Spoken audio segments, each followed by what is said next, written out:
Halo, ini Lia dan selamat datang di Anatomi Film. Waktu gue kuliah, gue diperkenalkan dengan film berjudul The Cabinet of Dr. Caligari.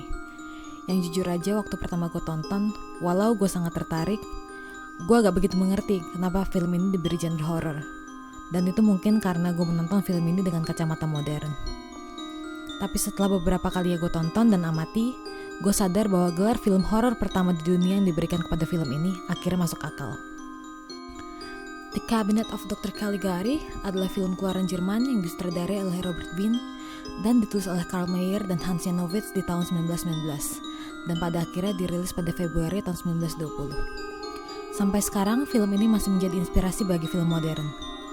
Banyak juga sutradara terkenal menjadikan film ini sebagai inspirasi untuk gaya filmnya, salah satunya yaitu Tim Burton.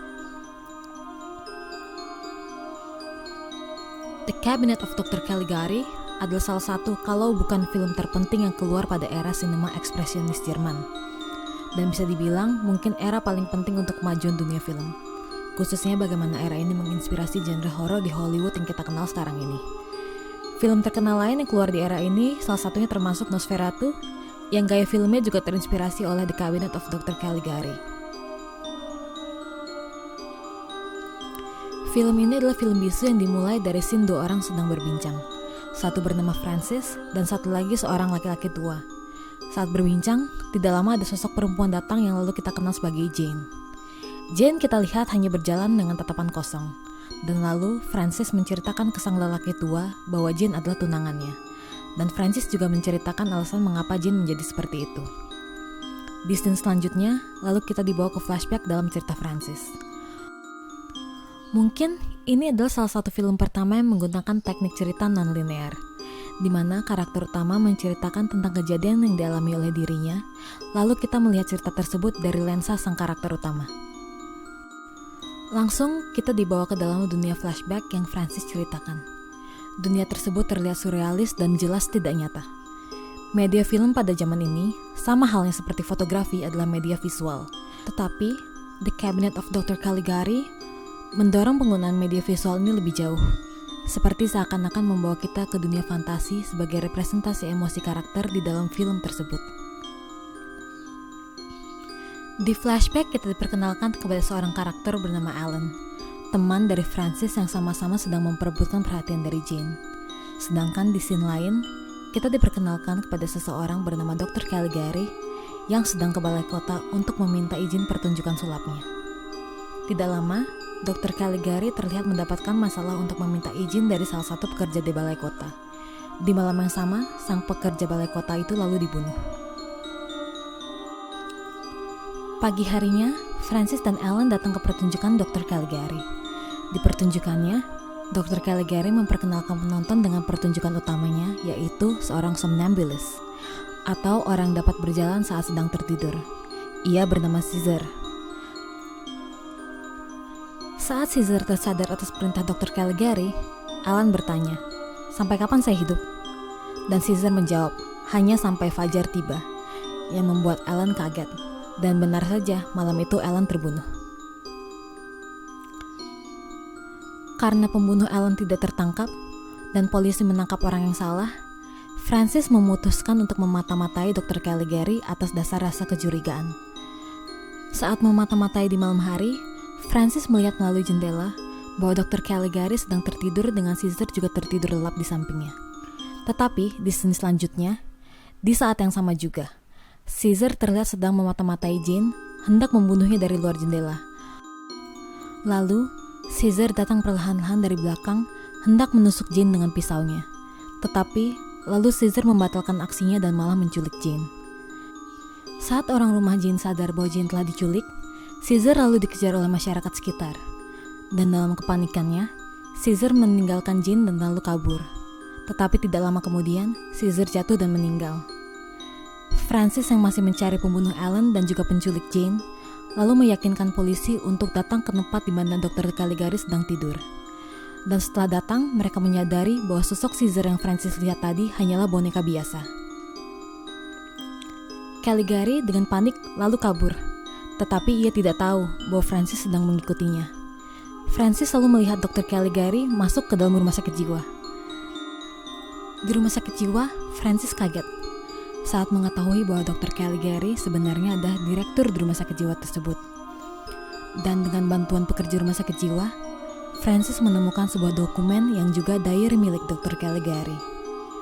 Lalu, di scene selanjutnya, kita sekali lagi dibawa ke dalam flashback. Kali ini kita dibawa melalui sudut pandang dari Dr. Caligari di dalam diary-nya. Di flashback, kita lalu mengetahui bahwa Dr. Caligari sebenarnya terobsesi oleh seorang tokoh bernama Caligari yang dapat menyuci otak seseorang untuk menjadikan orang yang mereka cuci otaknya sebagai mesin pembunuh. Inilah yang lalu Dr. Caligari lakukan kepada Caesar. Akhirnya, Dr. Caligari ditangkap oleh polisi dengan para pekerja rumah sakit jiwa turut membantu dalam penangkapannya. Dan lalu Dr. Caligari menjadi salah satu pasien di dalam rumah sakit jiwa itu sendiri. Setelah itu, lalu kita dibawa ke scene awal. Scene masa sekarang yang bukan flashback. Tetapi, yang mengejutkan adalah bahwa tempat di mana Francis bercerita dan duduk sebenarnya adalah di dalam rumah sakit jiwa itu sendiri. Dan Francis sebenarnya adalah salah satu pasien di rumah sakit jiwa. Kita lalu melihat sosok Jane dan juga Caesar, yang ternyata juga pasien di dalam rumah sakit jiwa itu sendiri.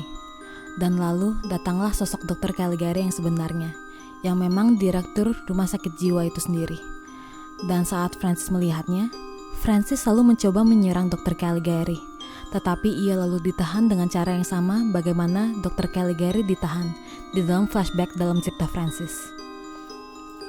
Film lalu ditutup dengan Dr. Caligari mengatakan ke Francis bahwa sekarang Dr. Caligari mengerti penyakit Francis dan dapat menyembuhkannya. Film ini tentunya sangat inovatif di tahun 1920, di mana banyak film hanya digunakan untuk menggambarkan kehidupan sehari-hari. The Cabinet of Dr. Caligari memakai media film untuk menuangkan ide dan gambaran artistik dalamnya, dan juga membawa penonton ke dunia fantasi, beda dari dunia nyata. Di scene flashback khususnya, kita bisa melihat gedung dan jalanan yang berbentuk tidak simetris, lancip, dan bahkan karakter di dalam scene banyak dibuat untuk berakting seakan-akan mereka bukan hanya pemeran film, tetapi bagian dari keseluruhan scene. Contohnya di scene ini, di mana Caesar berjalan. Ini bukan cara bagaimana orang berjalan di dunia nyata, tapi inilah cara film menunjukkan emosi sang karakter. Dan pada akhirnya, masuk akal juga, bagaimana di flashback Francis, dunia yang kita lihat terlihat surrealis, karena kita melihatnya dari kacamata Francis. Yang kita ketahui pada akhirnya adalah pasien rumah sakit jiwa. Lainnya, scene saat Caesar menculik Jane juga menginspirasi banyak cerita di film modern, trope Beauty and the Beast, di mana yang buruk rupa atau karakter menyeramkan jatuh cinta pada wanita cantik. King Kong contohnya, saat King Kong menggendong protagonis wanita ke atas gedung di Manhattan.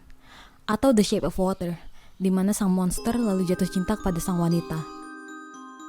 Walau trope ini juga bisa terinspirasi dari cerita Frankenstein oleh Mary Shelley, tetapi Dr. Caligari adalah salah satu yang pertama untuk membawa dan memperlihatkan trope ini ke dalam film. Gaya surrealis film Cabinet of Dr. Caligari pun menginspirasi banyak sutradara modern. Yang paling jelas adalah Tim Burton. Kita bisa melihat banyak kesamaan gaya, contohnya di film The Corpse Bride, Alice in Wonderland, dan banyak lainnya dengan The Cabinet of Dr. Caligari. Banyak tema dan gaya surrealis turut dipadukan dengan media film. Contoh lainnya, bagaimana film ini menginspirasi dunia perfilman di era modern adalah penggunaan bayangan di scene saat Caesar membunuh Ellen. Kalau kita lihat di scene ini, walaupun tidak ada penampakan pembunuhan secara eksplisit, tetapi melalui bayangan, kita punya gambaran atas apa yang terjadi terhadap Ellen. Di tahun 1920, scene yang bisa dianggap gore ini tentunya cukup mengejutkan dan menyeramkan untuk penonton. Dan kalau kalian pernah menonton Psycho oleh Hitchcock, scene pembunuhan di Psycho dapat terlihat mirip dengan scene ini. Plot twist dan gaya cerita non-linear yang ditawarkan oleh film ini juga mendorong dunia perfilman untuk membuat cerita yang inovatif. Karena sebelum film ini, kebanyakan film di tahun-tahun sebelumnya diceritakan dengan struktur yang standar dan linear, dengan pengecualian film Intolerance tahun 1916 yang juga bereksperimen dengan struktur narasi non-linear. The Cabinet of Dr. Caligari juga termasuk film pertama yang menawarkan plot twist di dalam seni dunia perfilman. Dan kalau kalian pernah menonton Shutter Island dan kaget dengan plot twistnya, bayangkan betapa terkejutnya penonton pada tahun 1920 saat menonton film The Cabinet of Dr. Caligari, di mana penggunaan plot twist di dalam film masih sangat minim dan mungkin tidak ada. Inilah mengapa film The Cabinet of Dr. Caligari dapat dianggap menjadi film horor pertama di dunia. Karena selain inovasi visual yang mereka bawa ke dunia perfilman, ada juga pengembangan dalam gaya cerita yang membuat penonton kaget dan juga merasa tidak nyaman saat menonton film ini. Untuk gue pribadi, gue sangat menyukai film ini khususnya karena gaya visualnya.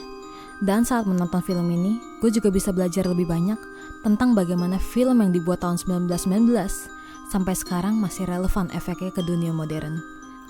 Film ini juga kebetulan masuk list 1000 film yang harus ditonton atas rekomendasi salah satu sutradara favorit gue yaitu Edgar Wright. Dan di video selanjutnya, gue mau bahas kenapa Edgar Wright sampai sekarang adalah salah satu sutradara favorit gue. Thanks for watching and I'll see you next time.